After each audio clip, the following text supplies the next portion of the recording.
kurakot, ang matinding isang bumabagabag sa amin ay ang nagaganap ng militarisasyon sa kanayunan sa pamumuno ng LTF-ELCA.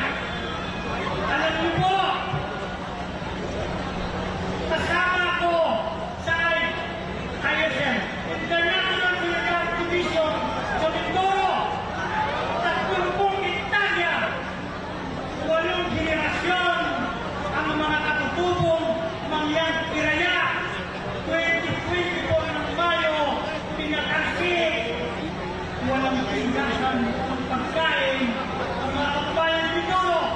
Pero ang sabi ng punyetang army, LTF-ELCA, nandun kami para manggulo mga terorista.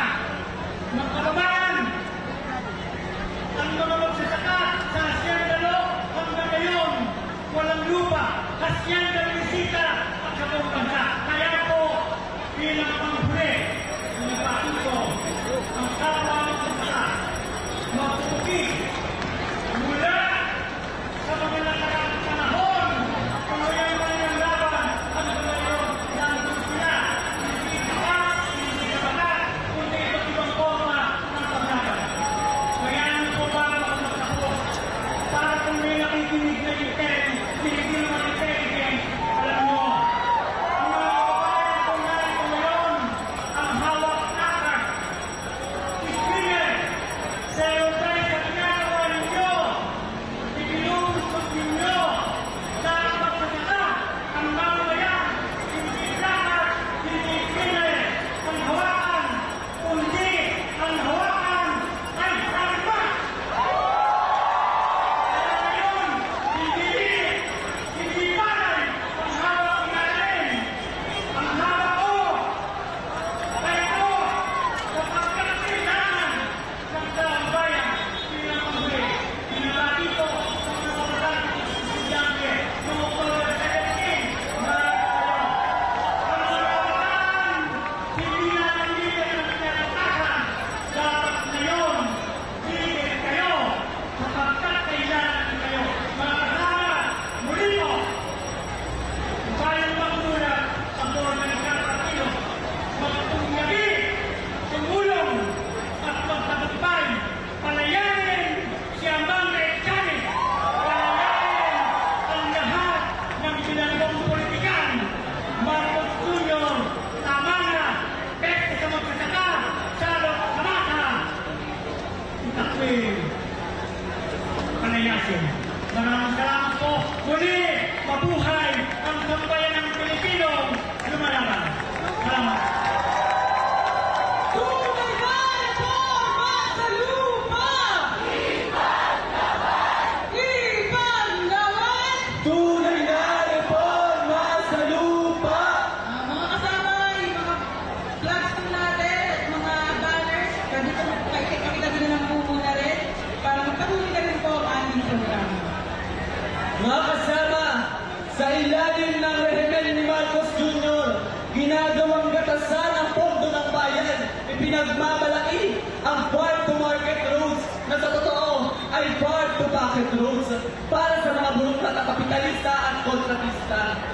Overpriced at underbuilt at puno ng anomalya habang nalulunod sa utang at kahirapan ng mga magsasaka, bilyon-bilyon ang nilulustay ng mga pereng infrastruktura. Ako po, si Jeffrey Ranol mula sa sining na naglilingkod sa bayan. Habang nanunood ang problema sa lupa ng mga magbubukid, pilit na bumubusyon ang mga magsasaka, si Marcos Jr. Totoo na to? Mahina o mahindi?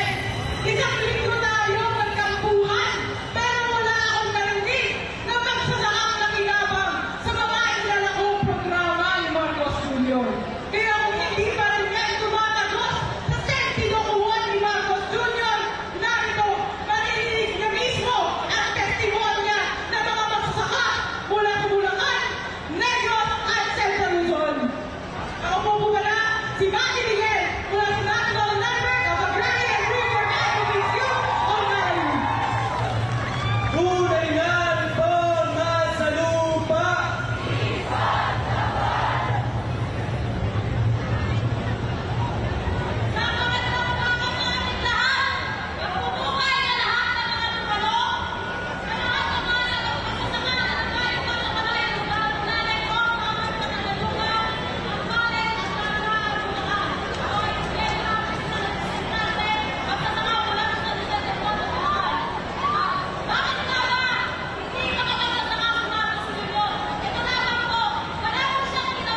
dahil ngayong araw, gusto ko rin ma-share sa ating lahat yung panagkayan doon sa Negros. Yung malala ang Negros conversion, pagpalit namin sa ating kultura sa lupa. Yung malala din ang pag-standarding kung mga standarding standarding pareho sa kanto ni Nasibong ang pinaniman ng Paraguay na po maligid 1,000 hektarya. Maraming kamaan, gusto ko natin wakasan ang naghahiyang sahi ang mga malalaki na sendero, malalaking patigong may lupa, nagtugalan ito sa mga paglala ng mga militarisasyon sa ating lugar noon po sa Negros. Kaya ngayon, ang panawagan namin, isang yung ang pagpapatuloy ng Negros conversion, utaton ang pag-uwi na nag-istrukal sa ating mga magsasaka. Nanawagan din kami sa hustisya at tanan ng mga extrajudicial doon sa Negros at gayon patuloy ang pagpamatay sa mga bugdogong militar sa ating mga magsasaka. Maraming pong salamat at sa uli, magandang araw po. Tunay na reforma sa lupa! Ipaglaban! Ipaglaban! Tunay na reforma sa lupa!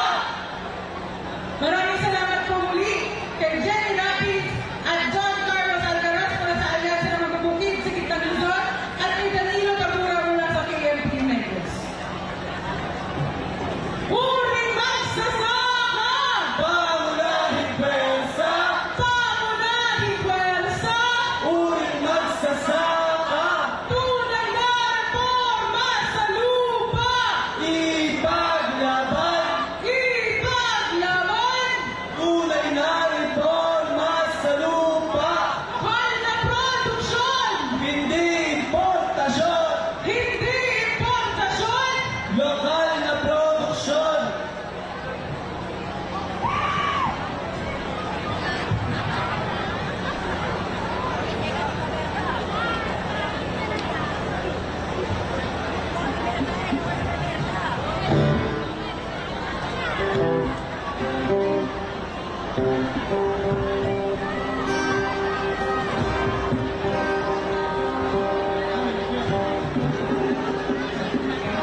Kambisan sa City.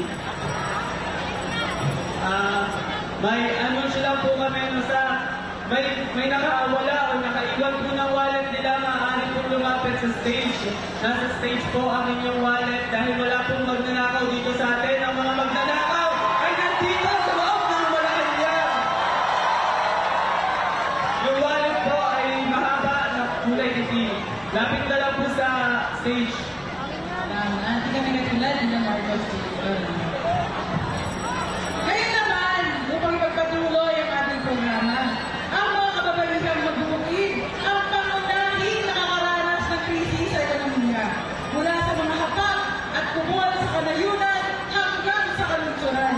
Ang ating mga nanay ang pumipilitin sa kakarampot na budget ng ating mga pamilya. Narito, si Cathy Estabillo ng Amihan Federation of Peasant Women at Pantay Bigas at susundan siya ni Ariel na Alicasilaw ng Union ng mga manggagawa sa agrikultura. Ang pinapaon ang malawak na bilang ng kababaihan sa kanayunan sa ating pagtagumpay na pagkilos sa araw na ito. Ang mga kababaihan sa kanayunan ay tumalahok sa iba't ibang forma ng pakikibaka upang manasan ang pag-aapi at korupsyon. Sa araw na ito ay ating irerehistro ang matinding pagkamuhi natin sa nangyayari korupsyon kung saan ang pondo ng bayan na dapat sa servisyo nito sa mamamayang Pilipino ay napupunta lang sa bulsa ng ilan sa pamumuno ni Bongbong Marcos. Mga kasama, kailangan natin patuloy na ipapanawagan na dapat magkaroon ng tunay na reforma sa lupa dahil ang nararanasang kahirapan ng malawak na bilang ng mamamayang Pilipino, lalong-lalo na ng mga kababaihan sa kanayunan, ay ang matinding kawalan ng lupa, patuloy na pagyakap ng gobyerno sa mga military na polisiya, ang presidente pandarambong sa pondo ng bayan, ang pagkakayot ni Marcos at mga programa kapitalista sa bilyon-bilyong pondo ng gold barrel at program fund. Ito ang lugar sa kahirapan at pagtutuman ng malawak sa bilang ng mga mamamayang Pilipino, lalo-lalo na sa hanay ng mga kababaihang magbukid. Tayong lahat ay makaharap sa walang kapares na krisis, pero kakaibang krisis ang nararanasan ng mga kababaihang magbukid dahil sila ang sumasalo kung paano ibabayad ang piso na hawak nila. Mula na kay sa batas ang RA 1103 noong panahon ni Duterte noong 2019 ay nakumpisa na ang kalbaryo sa buhay namin mga magsasakang kababaihan. Panating apit sa market dahil sa napakababang presyo ng produkto na aming pamiliki nila. Andyan ko ng papatuloy na land use conversion na isa sa sanhi kung bakit lumiliit ang mga natatamnan ng pagkain. Sa loob ng 3 taon, pagkakulan ni Duterte, ay wala siyang programa para kasaluhin ang krisis natin sa pagkain, lalo-lalo na sa agrikultura. Kung kaya nasa kamay natin, sa pamamagitan ng ating pagkakaisa, ay pagtatagumpay ang pakikibaka para sa pambansa at demokratikong kaayusan ng ating lipunan. Nasa kamay natin ang natatanging solusyon para baguhin ang sistemang umiiral sa ngayon at kalahok ang malawak na bilang ng mga mamamayang Pilipino. Tunay na reforma sa lupa! Lokal na produksyon! Hindi importasyon! Marcos Singilin! Duterte panagutin! Ang tao, ang bayan! Ngayon ay lumalaban! Maraming salamat.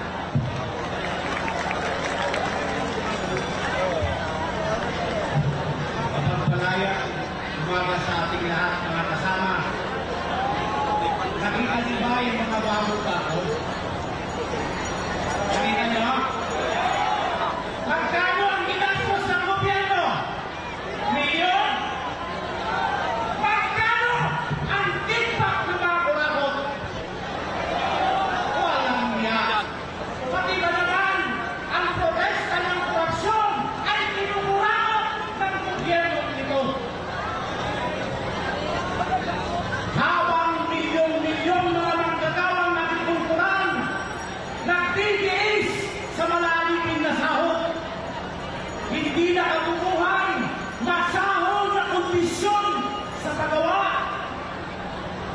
pinapatay.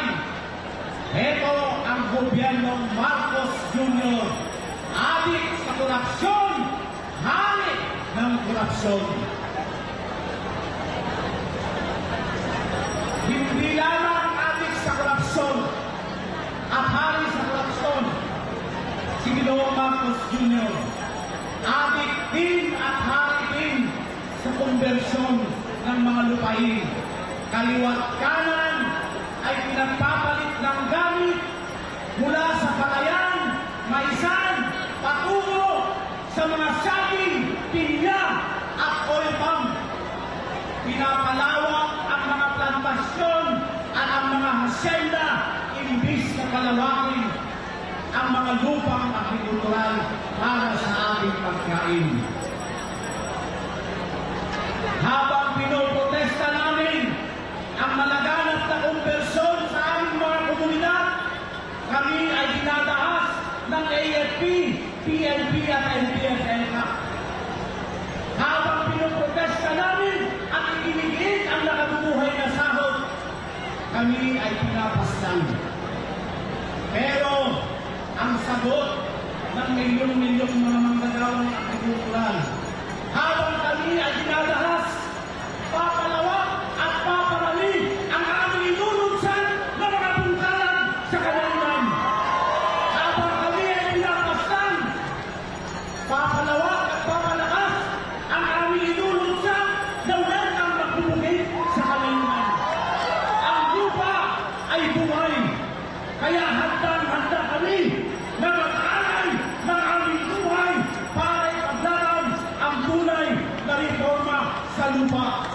Uling magsasaka! Pangunahing pwersa!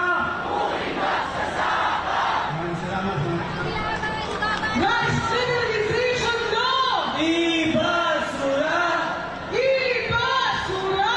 Rice Liberalization Law! Land Use Conversion! Tutulan! Labanan! Huwag pahintulutan! Land Use Conversion! Tutulan! Labanan! Huwag pahintulutan!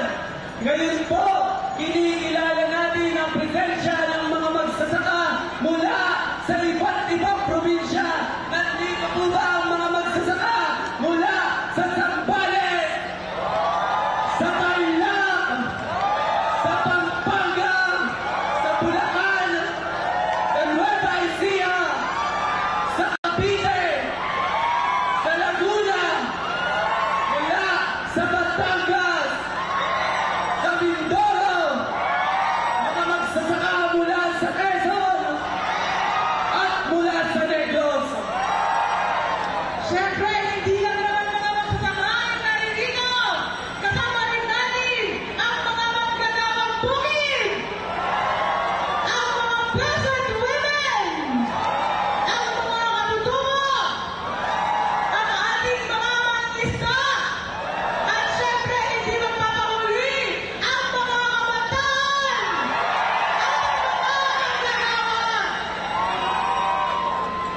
Mga kasama, sa pagsasahol ng krisis ng nagkakaring uri, nag-aagawan sa kabal ng bayan ng mga burokrata, mga politikong ginagamit ang kanilang posisyon para kumita, kakuntsaba ang mga korporasyon at malalaking negosyante. Hubad na ang kabulukan ng reaksyonaryong sistema.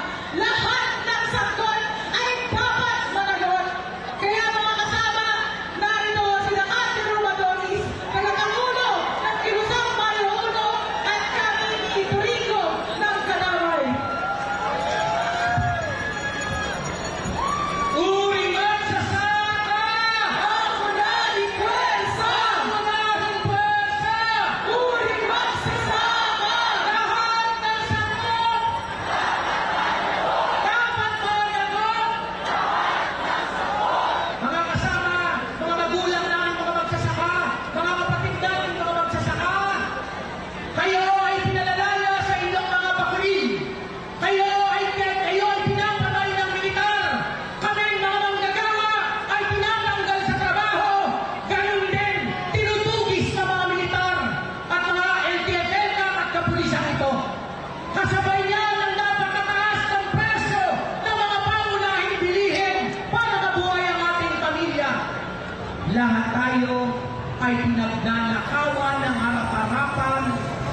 gobyerno ni Bongbong Marcos at ang buong sistema ng burokrata kapitalista.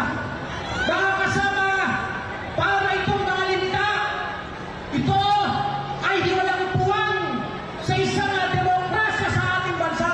Sila po ang nagpapahirap kung bakit milyong-milyong mga Pilipino ang naghihirap sa kasalukuyan. Sila ang pangunahing dahilan kung bakit milyong-milyong mga magsasaka ay walang lupa, milyong-milyong mga manggagawa ay patuloy na nagdaraho. Mga kasama, kapag humihingi tayo ng dagdag sahod, ang sagot ng gobyerno, bala at baril. Ang mga magsasaka, kapag humihingi ng lupa, pagpapataas ang presyo ng produktong agrikultural, ang sagot ng gobyerno, pulis at militar, bala at baril. Papayag pa tayo na palaging gano'n na lang ang isinasagot sa masang magsasaka. Malinaw ang ating tungkulin. Lahat ng sakot dapat managot. Numero 1 na dapat managot, si Bongbong Marcos, si Duterte at lahat ng kasapakat. Pero Bongbong, huwag kayong mag-alala habang pinadaas ninyo ang mamamayan. Dalawa ang aming paraan ng paglaban. Lalabanan namin kayo sa parlamentong pakikibaka. At nabasa ko po sa pahayagan ng Partido Komunista ng Pilipinas, sabi ng bagong hukom bayan, huwag kayong mag-alala, lilipulin namin ang mga militar sa Ambang Sulok, Luzon, Visayas at Mindanao. Kaya meron tayong kakampi, ang revolusyonaryong hukom ng mamamayang Pilipino, ang bagong hukom bayan. Mga kasama, dahil nauna ang mga magsasaka, ngayon ay araw ninyo, ang November 30 ay araw ang umunuan ng uling manggagawa. Sasamahan niyo ba kami? Sasamahan niyo ba kami para sagutin si Bongbong Marcos para baguhin ang bulong na sistema at ibagsak ang burokrata kapitalismo? Burokrata kapitalismo! Burokrata kapitalismo! Feudalismo! Bongbong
Buruk lata kapitalismo!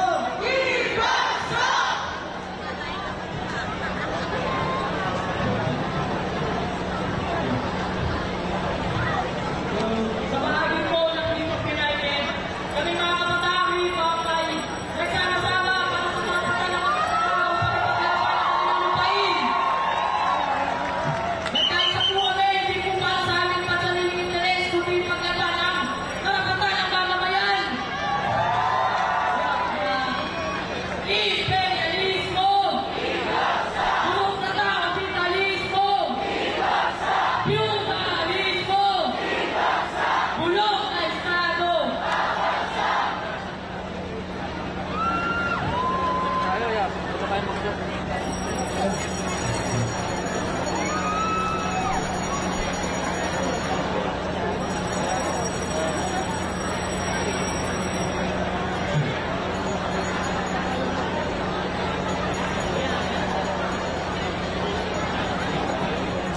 Tunay na reforma!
Sa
patuloy na lumalaban.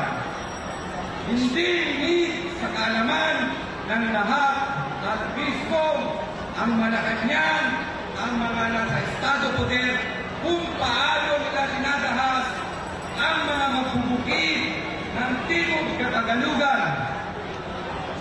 Nagganap ang militarisasyon sa bahagi ng Timog Katagalugan. Mindoro ang matinding na ganap ng pagbomba sa komunidad ng mga kasubukong mangyan at ganun din sa probinsya o sa bayan at sa lalawigan ng Quezon at sa lalawigan ng Rizal. Partikular sa Antipolo, halos ginawa ng garrison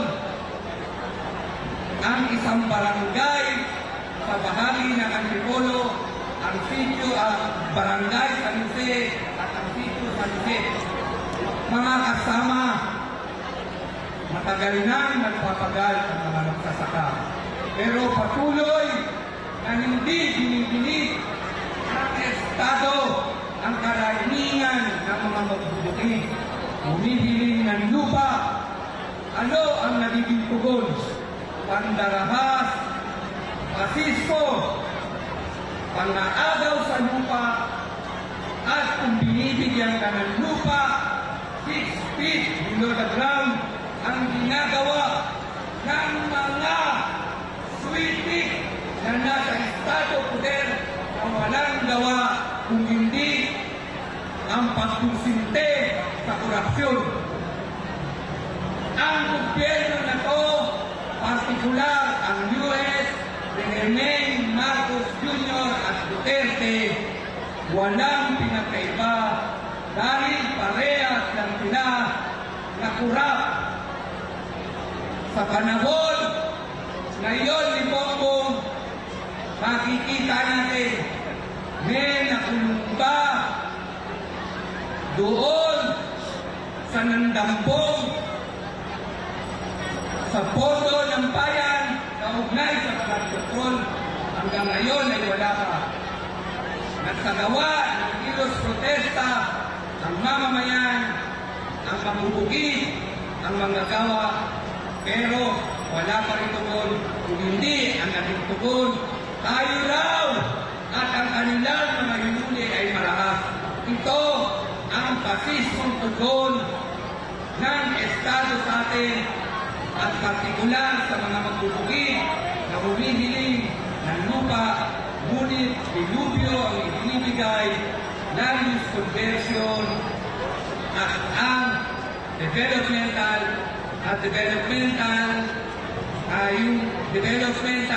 aggression. Ito yung tinatawag na aggression sa kaunlaran na sumisira doon sa kabuhayan ng mga katutubo, sumisira sa kanilang pamumuhay, nagbawasak sa dignidad ng mga katutubo, na apektado pati ang mga magsasaka. Mga kasama, buntag lahat ang pinatupad sa batas mula pa ng unang panahon.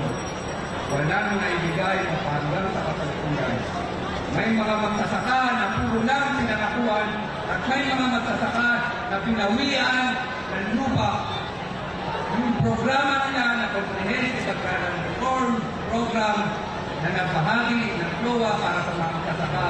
Ngayon, ang halos karamihan ay pinawian dahil ang batas ay walang safeguard.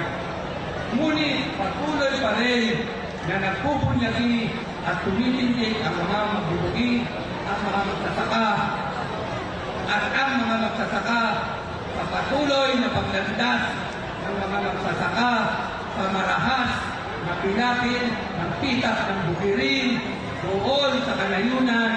Patuloy namin naasahin ang talim ng aming kalit. Patuloy namin itong susukuhan upang ito ay hindi na kumalat at tumibay, upang ito ay isanib namin sa maso ng mga manggagawa upang ipagpatuloy ang pambansa demokratikong pakikibaka para sa kalayaan. Kaya kung marinig niya, nabanggit ka kanina ng mga tagapagsalita, sino ang nagtutulak para ang mamamayang apoy ay tumubo doon sa ikalawang forma ng pakikibaka. Mismo ang Estado na hindi tumutugon sa pangangailangan ng mamamayan ng sambayanang Pilipino. Mga kasama, tandaan natin, kailangan sa hanay ng mga magsasaka, patuloy tayong mag-organisa, patuloy na magpalawak, patuloy na magmulat, sapagkat ang ating karapatan ay hindi ibibigay ng Estado. Ito ay kailangan natin ipaglaban. Kaya mga kasama, tandaan, pakikibaka, ang pambansang demokratikong pakikibaka ay dapat natin isagawa at maging masikhay. Tayo ang may isang pinaka-abanteng departamento mga kasama. Pagpupugay sa ating lahat, mabuhay tayo